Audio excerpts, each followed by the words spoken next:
and we are back with my first official YouTube video where I'm going to be talking about my top 10 favourite books from 2022. My journey with reading in 2022 was pretty complicated. For the first half of the year, I didn't read any books. I was in a real book slump.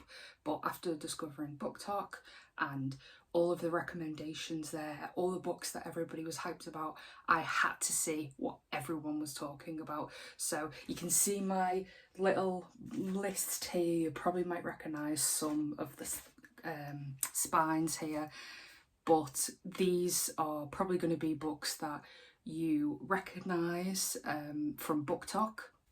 I am planning 2023 to be a much more diverse reading, but I had to see what everyone was talking about when they were so hyped about reading all of these books. So let's get into it. Number 10 on the list is Book Lovers by Emily Henry. This is about a literary agent who takes a month break with her sister and they travel to the fictional town of Sunshine Falls. But lo and behold, her enemy and an editor at another company, Charlie, is there too, and it's actually his hometown. I feel like this one gripped me just straight away for the fact that it was a book about the writing world, the behind the scenes, the editors, the agents, and as a writer myself, I just gravitated towards that so much more. The best thing for me when reading a romance novel is to see that the two love interests have their own problems and that they have to sort that out. They have to go through an emotional journey, and they definitely had that in this book. Nora has a whole heap of inner angst that she has to get through, and a complicated relationship with her sister, and similarly Charlie with having to return to his hometown, take over his parents' business. They definitely had their stuff to get over. It was a great introduction to Emily Henry books, and I'm excited to read what else she has. At number 9 is How to Kill Your Family by Mackie, and what can I say about this one? The title alone is enough to hook anybody into reading this book, let's be honest. The novel follows Grace Bernard, who has lost her mother. She never knew who her father was, but she's recently found out, and how he really badly treated her mother, and she's now on a revenge plot to not only kill him but kill his entire family as a way of revenge. The whole novel just follows how Grace makes her way through the members of her father's family to eventually make her way up to killing him, and it's just such a gripping plot of how she executes these murders, how she gets away with them, and it was just so gripping. I can't say too much more about this because I don't want to spoil the plot, but there is partway through you get another perspective, and it's just it changes absolutely everything. It changes the entire plot line, and it's unbelievable. I highly recommend giving this a go because you will not want to miss the twist in this book. Coming in at number 8 is Terms and Conditions by Lauren Asher. Terms and Conditions is actually the second book in a standalone series.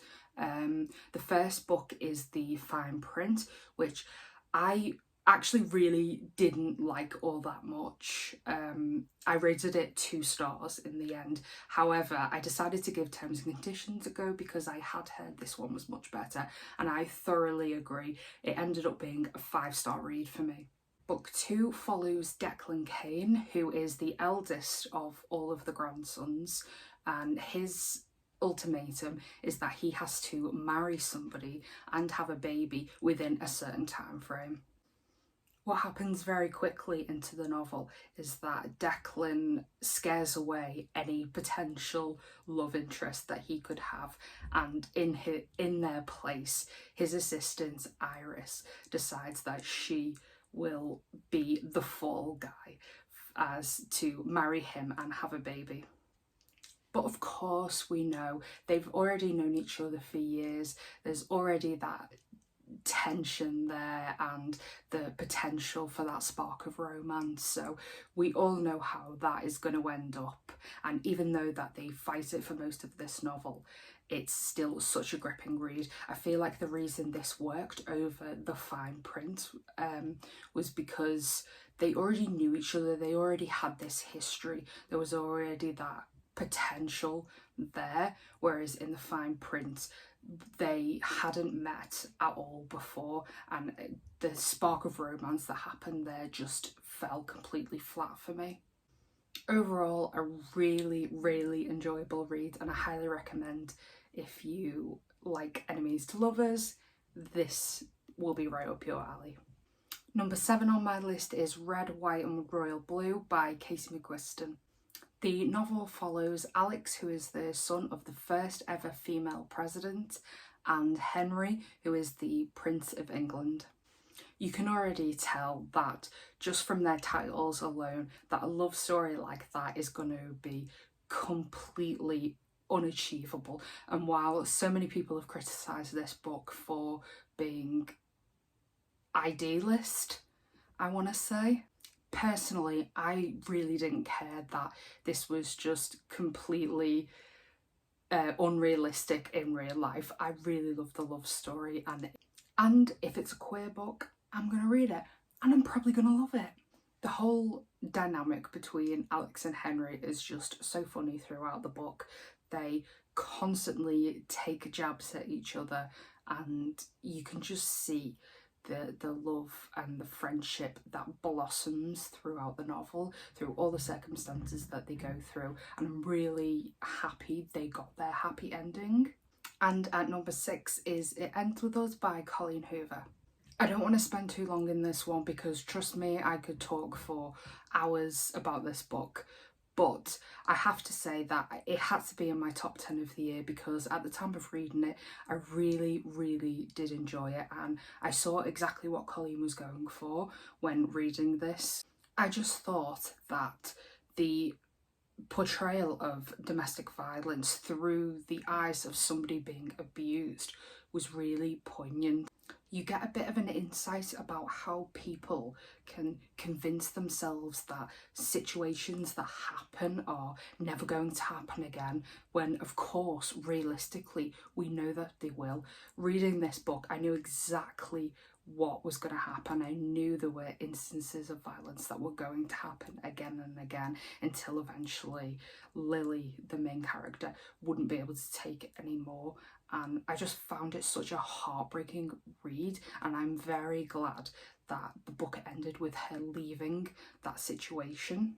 Yes, there are a lot of problematic things that we could talk about. Let's not even get started on the colouring book. I'm not even going to entertain what anybody was thinking with that decision.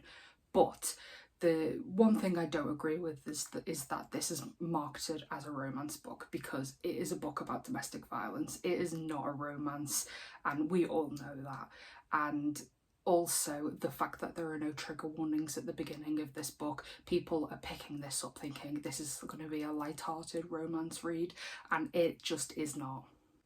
Having said that, I've seen so many people commenting that they have read this book and it has helped them to leave a domestic violence situation, and it is so great to hear that so many good things have come out of this book being written. Overall, I highly recommend this book. I think it is a great piece of fiction. Number 5 on the list is The Thursday Murder Club by Richard Osman.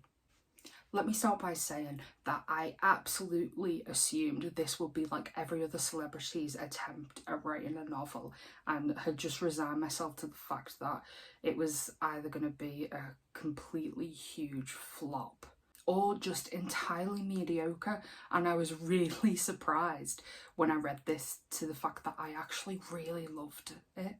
The book follows a group of retirees living in a retirement village, and somebody in their circle is murdered, and they take it upon themselves to try and solve the murder. They have already been in this Thursday Murder Club previously. They have been looking into cases that are like 30 years old, trying to see if they can solve them themselves, and their entire dynamic throughout this is hysterical to me. I thoroughly enjoyed how they got to the heart of the problem, how they found clues and outwitted the police at so many points in this novel, and honestly it was so funny.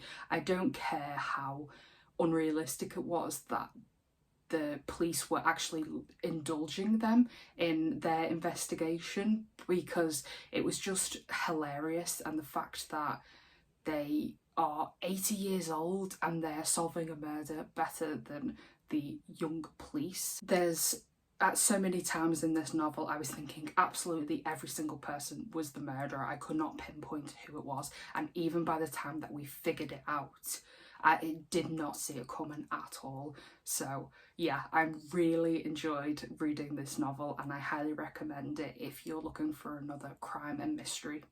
Number 4 on the list is Daisy Jones and the Six by Taylor Jenkins Reid.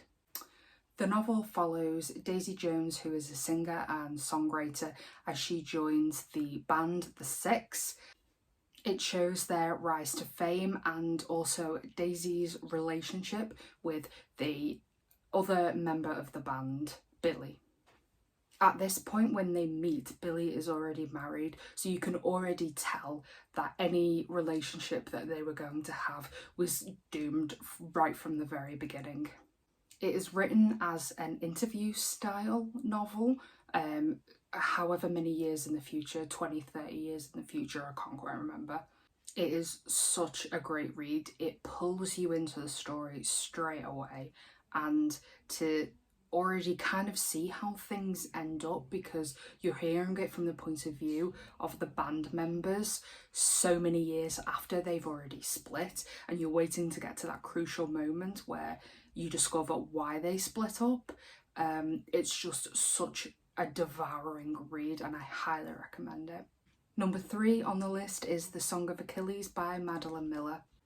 The story follows Patroclus and his relationship with Achilles, and how there have been many stories, many theories over the years of how these two had a romantic relationship, potentially. This novel makes it a reality.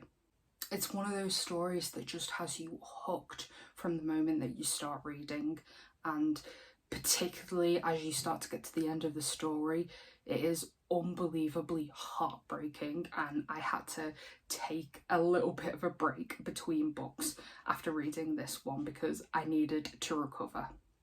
Even though it is a story about Greek legends, do not let that stop you from reading this, because it's written in such an accessible way, and even me, who is a complete novice to any of that kind of thing, I just thoroughly enjoyed it, and I highly recommend this book. Number 2 on the list is Reminders of Him by Colleen Hoover. Now, this book holds a special place in my heart because it is the very first book I started reading as a light romance read to try and get back into reading again back in August. And I'm so happy that I did, because it just spurred up my love for reading again and helped me to achieve reading 32 books by the end of the year. Reminders of Him follows Kenna, who is serving 5 years in prison after a tragic mistake, and she finally gets released, and she moves to the town where her daughter is currently living. There she has to navigate being hated by all the members of the father of her baby's family, who it turns out is the reason that she is in prison the night that he died. We don't actually know the circumstances of how he died, why he died, and why she's blamed for this death, but it's such an intriguing read. It is a very easy novel to get through. It's not complicated. Would I love this novel as much now as I did when I first read it? Maybe not, but it is the novel that got me back into reading, so for that I will always love this novel and I will always rate it highly. And despite that, I still think it's a really interesting read. The love story in this is between Kenna and the best friend of the man who died, whose name is Scott.